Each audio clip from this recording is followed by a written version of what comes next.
So, let me tell you everything I figured out and learned. Just to give a little bit of backstory, there's a movement, a rehab exercise movement that was going on called knees over toes stuff, and it blew up and it was very popular, and it's changed a lot of the general perspective on exercising and training from muscle dominant to more joint focused and missing link training your weak areas, missing link orientated,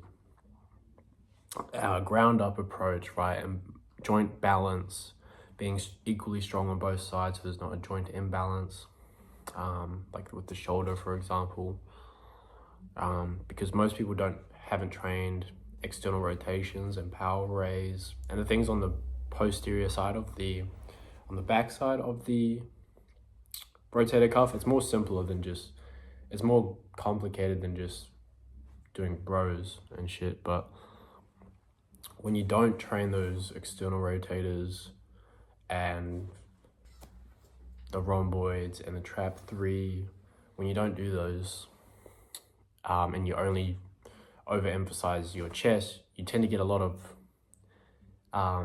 impingement. So that's an example for the shoulder. Anyway, sorry. I had a lot of injuries, and it was really interesting when I embarked on this journey to learn when I embarked on this journey of chasing my dreams. I quit my job to pursue fixing my injuries, and it was just a dangerous goal. I only had like $5,000 in the bank account, and that went away quite quickly. And I quit because I was having issues with my knees, and they were just getting worse. Beat down from being at work, and it was my only job, my first job since 2020, and my knees were just getting worse, and I felt like I was selling my soul by working through the pain and destroying my body. And I was reading a book about finding your purpose at the time, Mastering Yourself by Corey Wayne, and that's what sparked my journey into all this rehab understanding. Hopefully by the end of this series, you start to see and how my mind perceives the rehab stuff and the art of applying the concentric only range progression, the art of applying the ATG principles and the concentric only range progression.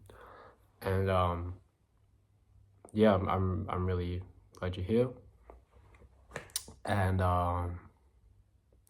this will be something that will change the way we look at injuries forever. And if there's any one thing I feel like I was created for, it was for what you're about to see, and the understanding and everything behind it and how it applies, because essentially it's a much more effective and efficient way to rehab pretty much all injuries of the body. There's just certain principles, and if you maintain those principles whilst you're exercising, it yields the most ideal results that you could have got. Now, so what are some of those principles? Well, to speak very simply, everyone can understand a bicep curl, right? With weights, everyone can kind of understand that. Now, one of the principles is concentric only, so no eccentric. Now, what is that? Okay. As the concentric is essentially when you're contracting and when you're squeezing a muscle. So it could be squeezing your neck to the left or right, or it could be squeezing your tricep. It could be squeezing your pec forward, anything, your quads, standing up or walking backwards, your calves, anything. It applies to all muscles. Now, the eccentric is the lengthening under load. You're lengthening the muscle. It's getting longer under load. And the eccentric is a more tear-like motion because there's tension and you're lengthening, so it's kind of ripping it apart. And the concentric is the shortening. Now, how do you do concentric only, especially if you have a weight? Well, there's different variations that you can use. You can use weights, you can use bands, you can use cables, you can use whatever. The concentric is a squeeze. It's the more pump-like motion. Now, the interesting thing is, let's say for bands, for example, bands would have a lot more. You want to find a way to do the muscle and tendon that you're trying to rehab and heal in a way that takes out that eccentric. So an example is using a band, because with the band you can contract up, and towards the peak it gets more intense, or there's enough rigorousness on the concentric motion, and you can just let it go. On the eccentric, you can just drop down and you don't have to control it. So it's a way to bypass that more damaging motion. And that's what backwards walking is. Ben Patrick popularized backwards walking for knee health, and what it is, he calls it ROKP, otherwise known as reverse out knee pain. But that's not the accurate definition of it. I don't know why he called it that. I don't know. The interesting thing about understanding these ATG's principles is each member of that team sort of has their own perspective on it and experience. And I'm just here offering mine because I feel like I was the most damaged out of everyone, and for a long time, chronically. And being really sensitive helped me to really feel things out a bit more. And the injuries I had, I was just able to overcome those injuries because I had them, like nerve tightness in my arm, for example. I think I'm the only person in the world in maybe existence to figure out the ulnar nerve sequence and the nerves for the arms and other nerves. Like, it's not, okay, sorry, I'm getting too advanced. I gotta give you the foundation first. The foundation is, okay, so concentric only. That is one of the principles. You want to remove the eccentric as much as possible. Ideally, completely. Ideally. There's a few variations. You can do concentric only. For biceps, I really like if you have a bicep tendon issue, but I think the more emphasis we'll try to focus on is the legs and other areas like the neck and the spine and the nerves. Because those are more like, if one of those is fucked, it's kind of hard. But like if you have an arm injury or a shoulder injury, it's not like the end of the world. It can still be pretty painful, but anyway, so I'll explain these fundamental principles, the foundations, and their accurate terms. And then once the terms are really accurate, once you know the terms accurately, then you can take a step back and apply it to the whole body and whatever muscle. Now, the way I look at a muscle is like, it's where more vascularity is, so more blood flow. And joints, when you get closer to a joint or a knee or something, or an elbow or shoulder, there's just less blood flow because of the tissues that they change from muscle to tendon or muscle to ligament. And there's a lot less blood flow. There's a lot less inherent blood flow, meaning the natural quality of it is inherently just less blood flow. There's just less blood flow. And okay, so but we can use some of these principles to help crash blood into these areas and pump them up with what I'm about to share. So we have concentric only, And the other most important, so that's the concentric part of that concentric only range progression. Now, so concentric only. Now, what is range progression? Range progression is, you know how this was something else that Ben Patrick figured out, and Charles did as well. So Ben and Keegan sort of learned from Charles Poliquin, one of the greatest strength coaches of his time, actually the greatest by a long shot, because he knew these principles and applied it to training. But I'm getting a bit more finer with things, and we're going to apply it to rehab. So the range progression concept. Okay, so you know how when you stretch, you'll feel it more in your tendon the next day. Like if you do a Smith curl, you do the progression to get into a Smith curl comfortably. The next day, you'll feel it right on your bicep tendon. More so, like the muscle will be stretched and be used as well, but the tendon also gets emphasized more when you train through longer ranges of motion, more stretched positions.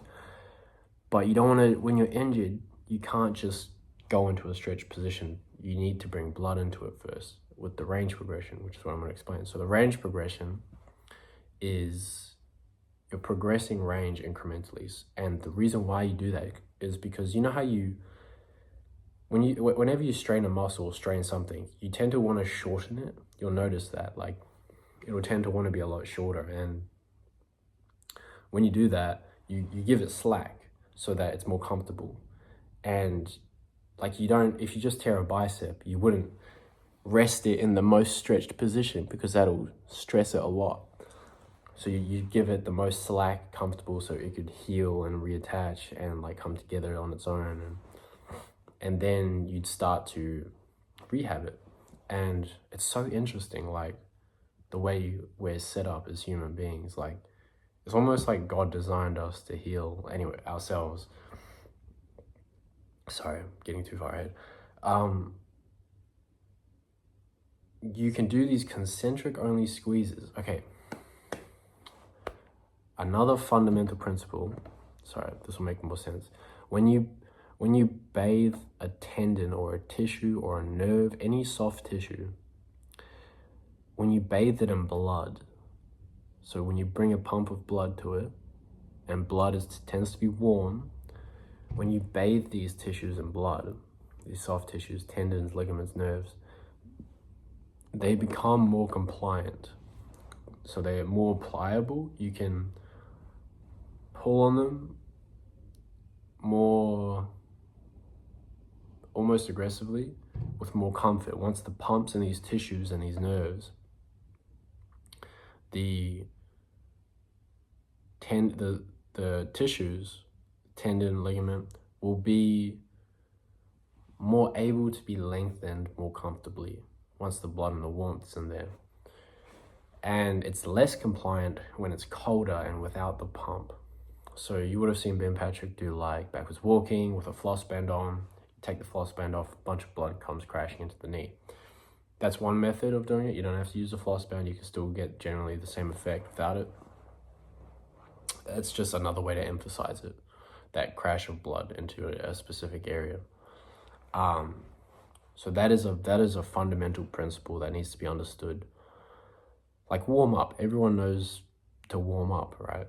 Before a game. Why do you warm up? You warm up to reduce injury risk. You warm up to reduce injury risk. But how does that actually work? Well, it's because the warmth and the blood, once it gets into these deeper tissues where the tendon inserts and where the strains usually happen, it helps with injury reduction.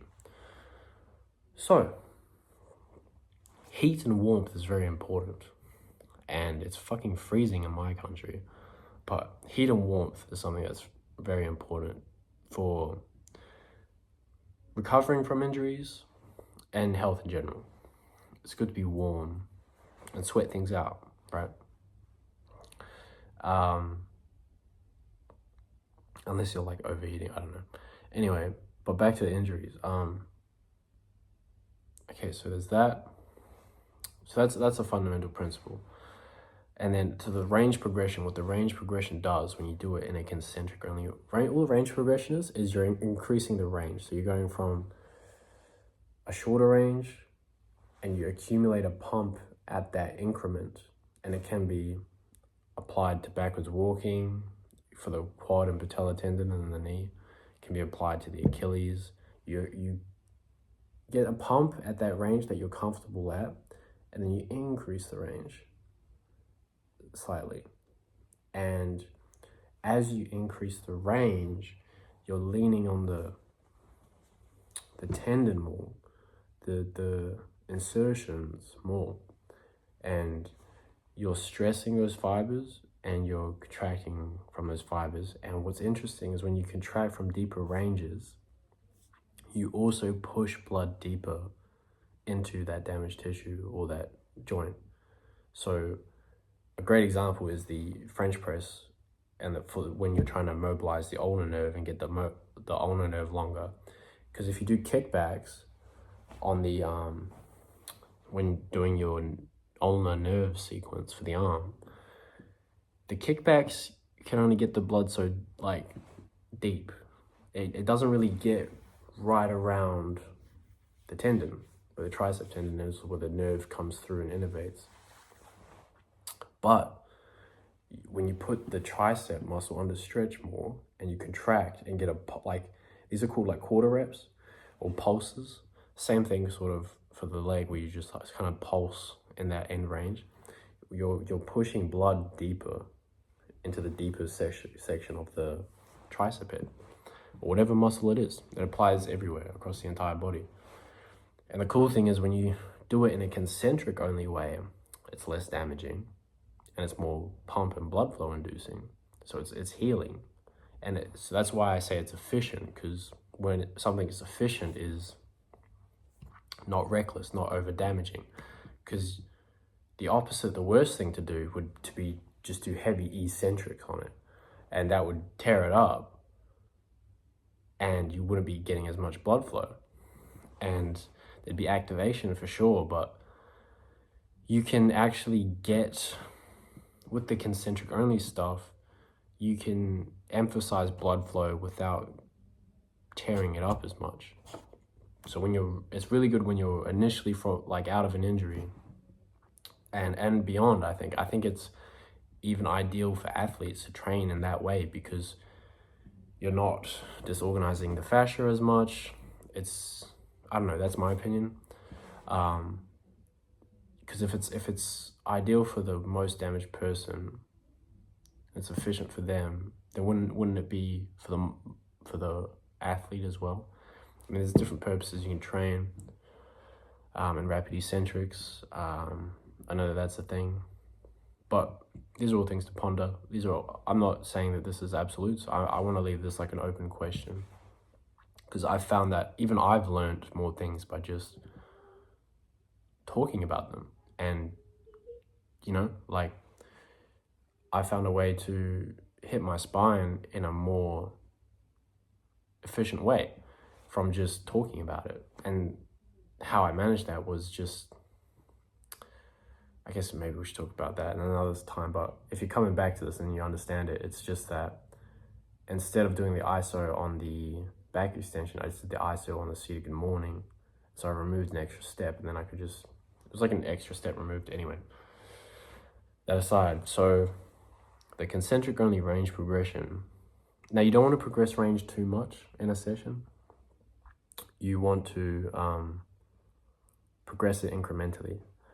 Now, perhaps I might have a further breakdown of these things, just for one topic alone, like concentric only.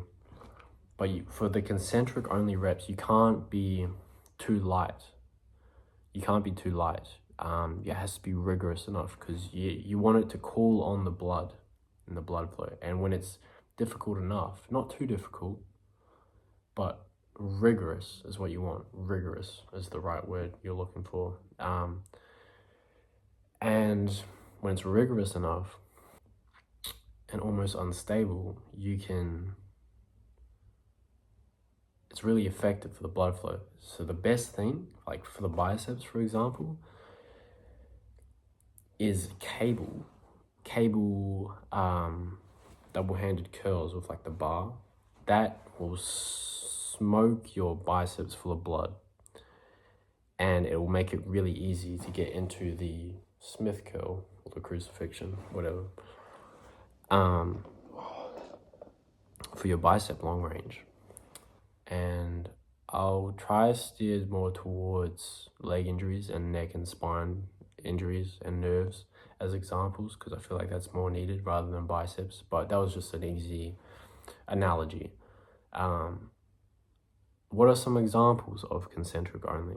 Well, concentric only backwards walking, that's concentric only. It's a lot more effective up a hill. Something about the angle when you elevate, it emphasizes more, it can stress the patellar tendon more, but I feel like it's a really good angle for the vascular tissue. And so to help encourage the blood into that patellar tendon, concentric only for the Achilles, seated and standing, concentric only for the hamstrings, banded. Usually bandeds can be pretty good, but you can get really creative. Like there's no like limit. Like if you see a way that it works, concentric dominant, and removes the eccentric enough, like it doesn't have to be completely, it can be as much as possible. It can be 90% no eccentric, like as long as there's no eccentric or enough, so it's valid. Like, and the more sensitive you are, the more you'd feel it, the difference. So yeah. What else? That's essentially it. That's the concentric only range progression. That's the best way to rehab and fix all injuries. Even fascia related stuff, for me and my experience, I had an injection into my ankle, a stem cell injection, and it blew up my ankle and likely disorientated all the fascia. And I was doing a lot of, okay, sorry, maybe I'm getting too far ahead. But the blood flow concept, you want to bring warmth in and then stress the connective tissues. The blood flow and the warmth, you get it into the deeper range connective tissues by increasing the range incrementally as the pump accumulates.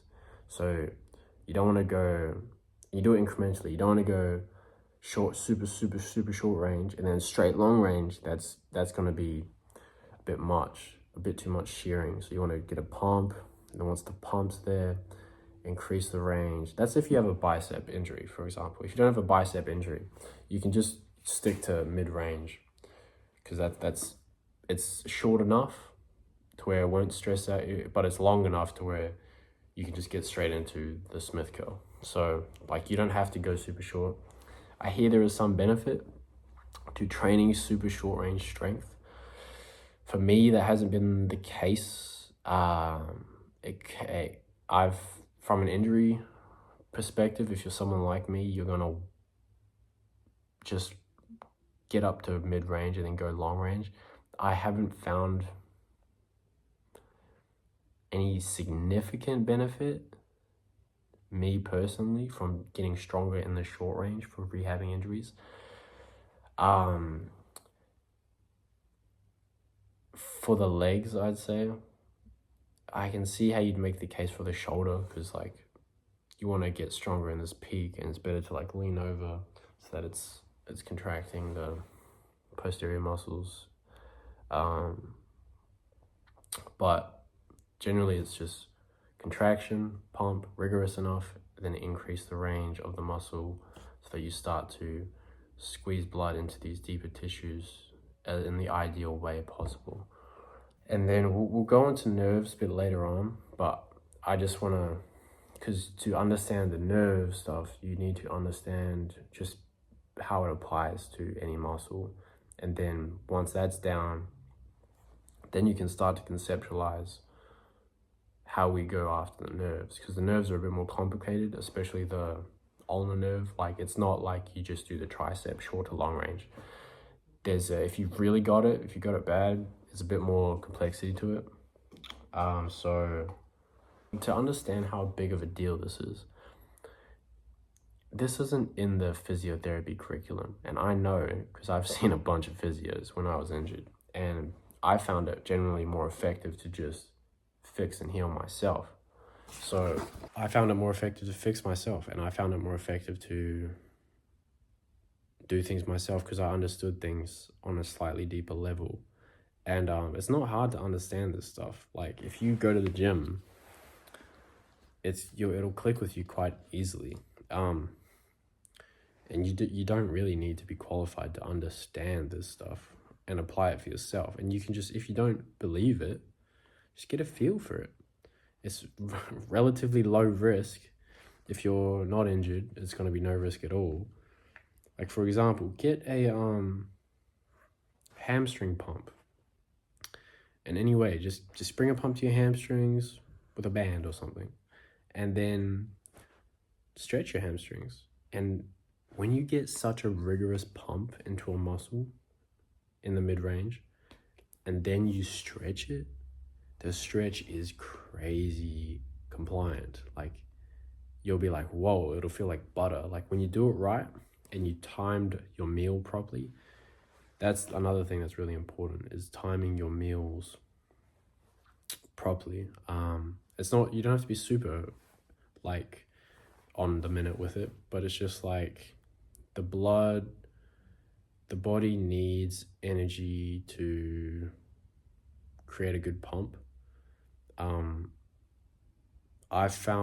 Diets I've found more effective is when you just have a bit of meat and fat and some carbs, like potatoes are really good. And yeah, I'm not against vegetables, but it's not a necessity.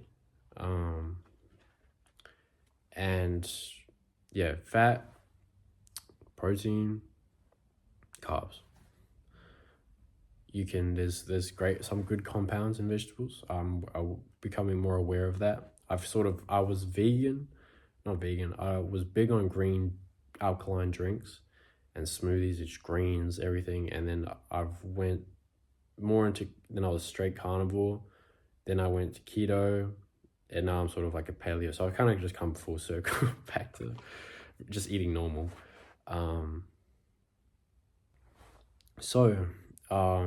If you've watched this through, I really appreciate it. I'll try to have more.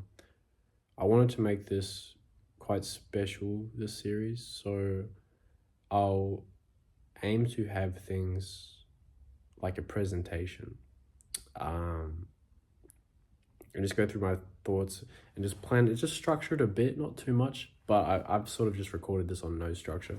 So, and just talking about sort of the gist and what you need to know. But yeah, I hope this is useful. The consent, the squeezes is what creates the pump. It's the squeeze. And the eccentric is where you tear it up and damage it. And the 1 gram per pound of body mass, 1 gram of protein per body mass daily mass limit, that only applies, I learned this from Chongqi, that only applies if you're like a mass bodybuilder and you're trying to put on mass and you're tearing shit up on a regular basis. Like, that only applies for that. So if you're like regular human size, you just eat normally. Like, it's nothing too crazy, and it's quite funny. So yeah, took a lot of figuring out just to kind of come back full circle. Yeah, so I'll try to have more notes. I'll structure it. I want it to be very an important series that you can look back on. I want this to be a series that you can re-watch multiple times and gain a deeper level of understanding each time. I don't want it to be too perfect and too much of a masterpiece so that I might not get it done. But I recently watched Zach Woodward and his ACL video, and it was he wrote everything out, and it was very like, he didn't really, it wasn't spontaneous like this. And I took away a lot of information that was really beneficial because he did it like that. So I do want to structure it. But yeah, allow room for wherever spontaneous, almost Holy Spirit, like, wherever I feel compelled to talk about. So yes, so that's all for tonight or today. So we will touch on these topics. If you have any questions, please let me know and I will clarify. And I'll gotta provide a lot of visual examples with what's on my phone and how I can, like, this is a good image of what takes place internally with the tissues. This is just a pen getting its ink to the tip of the pen, and with each squeeze it's squeezing out more of this ink. And I find this like a muscle where it's like each squeeze you're squeezing out the blood more. It takes time. You have to be you have to do the concentric reps for a bit at the right rigorousness for the pump to come on and be there.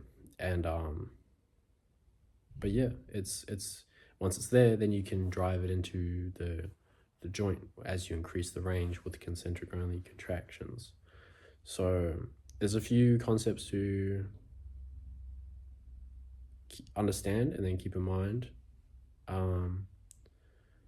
So I'll try and make it as simple as possible, but not boringly simple, because I feel like watching Keegan's video is so goddamn, it was pretty boring, if I'm being honest. It was pretty boring, so I might not make it as long, but it was still good. The breakthrough moment for me that I wish I knew when watching when any of this HEG stuff was just like, remove the eccentric. Like, if you have an injury, remove the eccentric. And now most normies might argue that, you need the eccentric, right? Because it's the more damaging motion and you got to damage it to heal it, no pain, no gain. And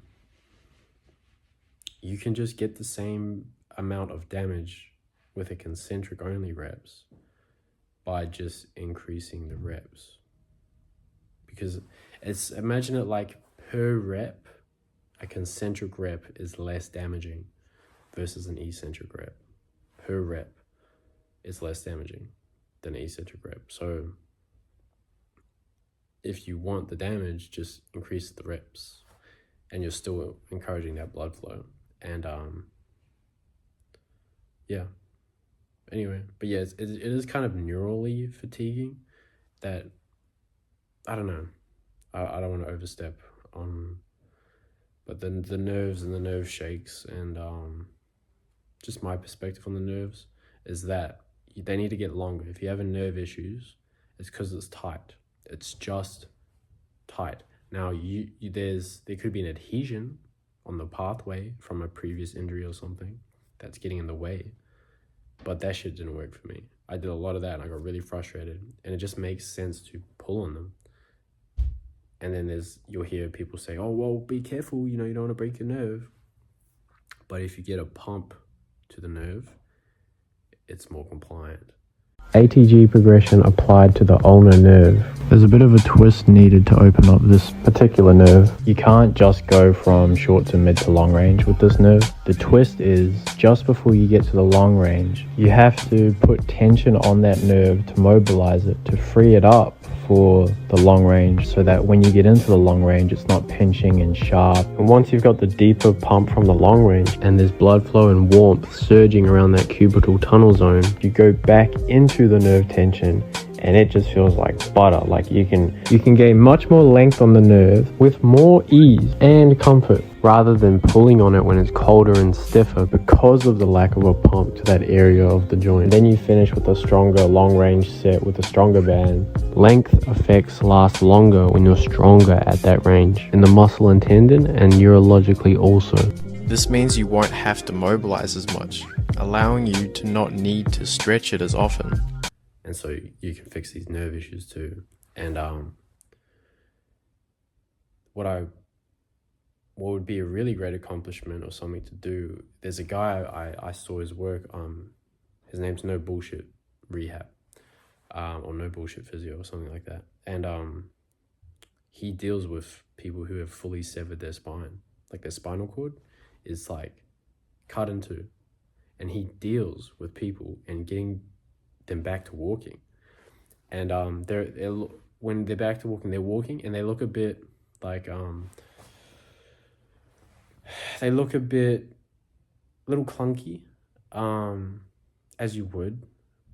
But just what I see and what I hope to add was just to, with the spine and stuff and the spine work that is done from the ATG perspective through Brendan and that, and is that,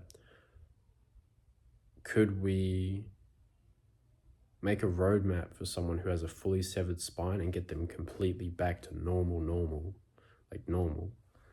And so I was thinking, the bedrock for spine people who have spine severances is to, and the spine stuff works for herniated discs. You can heal herniated discs. You can, like, I don't know what other MSK injuries there are, like, because I've fucking had them. I've had a lot of fascia pain as well, and fascia has been something that I didn't have a clue about and overlooked for sure. And activating that and rehabbing that is something else I'll go into. And it's significant. It is way more significant than you realize. And yeah, just excited to get into all of this shit, because this is all cutting edge stuff. This is the edge of the innovators. Like, you won't get this stuff in your curriculum at university. I know, because I've been through the ringer with physios, like, and they just don't, when I convey this idea to them, they're like, that's interesting. And they were almost taught the opposite. And yeah, the eccentrics this is just a new discovery. It's a new way to rehab. It's the art of applying the ATG rehab principles. And I want to show how significant the details are, because the details fucking matter. They matter. They do. And it matters less when you're not injured. But when you're injured, it matters. And when you have a problem that you can't escape, it matters. And how you do it matters. Because you can do it stupidly and painfully, or you can do it in the most ideal way possible. And you can do it easily. If you just understand this stuff, it can be easy. And if medical people, physios, specialists, if they understood this stuff, it would be a lot easier too. And there wouldn't be a need for so much surgeries. There wouldn't be such a pessimistic attitude towards the human body. Like, it's not a crime, getting a bit deep, but it's not a crime there's no crime of being, you don't have to be angry at God because we're fragile. Like, there is a way to heal. And the body isn't stupid. The body's very, God's a genius, and he created this, and we're still figuring it out. So, but back to the nerves. The nerves can get longer. You just get longer. I had everything I love. I had the carpal tunnel in the palm, because I used to slide around on the floor a lot. I used to like go like that and push my slide around on my backside. And when I'd pull my hand out too far, it would strain. I'd strain it in my palm, because of the median nerve. The nerve on the front of the arm connects all the way down into the palm area, and it's more sensitive there because it's smaller and there's less mass, and it's where it's larger, the nerve is larger, you're able to pull on it more and gain more length from a larger size or area, because there's more tissue there. And when it gets more thinner, it gets a bit more harder to, because there's less mass, there's less room to make it longer. But there's still some tricks we can do to make that palm nerve go a bit longer. That's all. That'll be a nerve section for the video. And I already have some videos up on that if you need help now. I couldn't just do, I can't just walk backwards for my knee, you know what I mean? I have to do the ankle and the Achilles to open that up, and so that when I stride, it's not too short and there's enough blood and I can follow through on the Achilles range. And I also have to do the range progression on my hamstrings, so that when I walk and stride, I'm not shearing and pulling on my calf and Achilles too much, and I can get a nice contraction on the front of the quad, sort of like that. So I get a pump back here and to there, so that then I could hit this part properly. And then because this part's in the back extension, it kind of gets sore when you're in the back extension without any padding. Once I've done the front of the knee, then I can hit the spine. So it would be like it'd be fascia, then 1, 2, or 1, 2, 3, 4, and yeah. So that's and I've been able to juggle these injuries with this degenerative condition I have. Yeah, and it was one injury, then it was another one, and then it was another one, and another one. And I'd be a lot worse off without knowing this stuff. And there's a lot of people that are really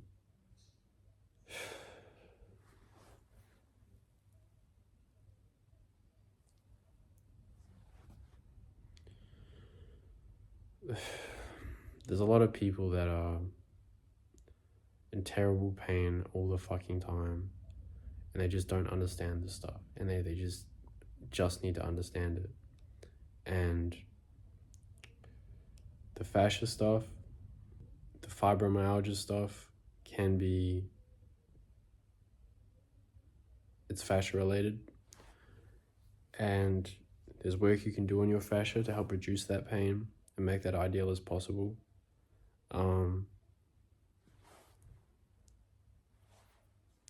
So that's another thing. If you just want to get a good workout, you can just do concentric only stuff. It'll get the pump and the blood flowing, and it won't put on much size.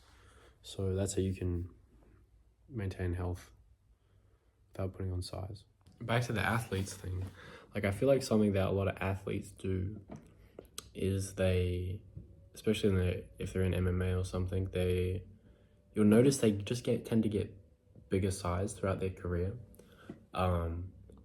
Like Conor, for example, like he's blown out a bit now. He's got more mass, and he's sort of a lot less effective as a fighter because his VO2 max has gone down, because he has more size that has to be distributed, that the oxygen has to be distributed to. So I'm curious if this concentric only training is not only better for the fascia, because it's more of a healing motion, and the eccentrics are bad. They can definitely have their place, but I don't see a place for them right now. Certainly can be, but I don't know. I just don't see it right now. But yeah, that's pretty much all I'm talking about. yeah.